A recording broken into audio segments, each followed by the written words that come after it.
തിരഞ്ഞെടുപ്പ് അടുത്തപ്പോഴേക്കും ബി.ജെ.പിയിലേക്ക് നേതാക്കളുടെ കുത്തൊഴുക്കാണ് നടക്കുന്നത്. എന്നാൽ ഇപ്പോഴിതാ രാജിവെച്ച കൊൽക്കത്ത ഹൈക്കോടതി ജസ്റ്റിസ് അഭിജിത്ത് ഗംഗോപാധ്യായ് ബി.ജെ.പിയിലേക്ക് എത്തിയിരിക്കുകയാണ്. പാർട്ടി പ്രവേശനത്തിന്റെ വിവരം അദ്ദേഹം തന്നെയാണ് മാധ്യമങ്ങളെ അറിയിച്ചത്.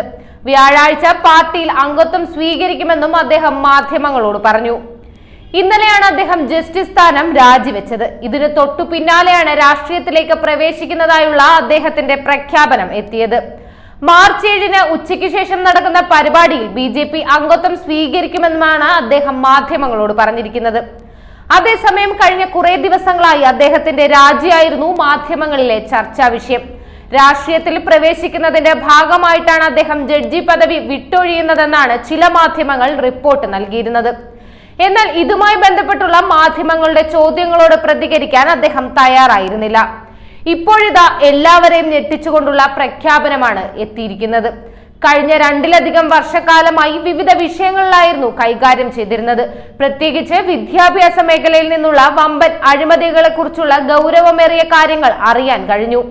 വിദ്യാഭ്യാസ മേഖലയുമായി ബന്ധപ്പെട്ട് പ്രവർത്തിച്ച പല പ്രമുഖരും ഇന്ന് അഴിക്കുള്ളിലാണ്. തന്റെ മനസാക്ഷിയെ തൃപ്തിപ്പെടുത്തുന്നതിന് വേണ്ടിയാണ് ബി.ജെ.പിയിൽ ചേർന്നതെന്നായിരുന്നു അദ്ദേഹം പറഞ്ഞത്. ചൊവ്വാഴ്ച രാവിലെയോടെയായിരുന്നു ഗംഗോപാധ്യായ് രാജിക്കത്ത് രാഷ്ട്രപതിക്കും ചീഫ് ജസ്റ്റിസ് D.Y. ചന്ദ്രചൂഡിനും കൈമാറിയത്. എന്നാൽ രാജിക്ക് പിന്നാലെ കാരണം സംബന്ധിച്ച വിവരങ്ങൾ ഒന്നും തന്നെ പുറത്തുവിട്ടിട്ടില്ല. അതിനാൽ ഉച്ചയോടെ വന്ന പ്രഖ്യാപനം ഏവരെയും ഞെട്ടിച്ചിരിക്കുകയാണ്. എന്തായാലും തിരഞ്ഞെടുപ്പ് അടുത്തതോടെ നേതാക്കൾക്ക് പുറമെ നിരവധി ആളുകളാണ് ബി.ജെ.പിയിലേക്ക് എത്തിക്കൊണ്ടിരിക്കുന്നത്. കൂടുതൽ വാർത്തകൾ അറിയുവാനായി ഈ ചാനൽ സബ്സ്ക്രൈബ് ചെയ്ത് ഫോളോ ചെയ്യുക.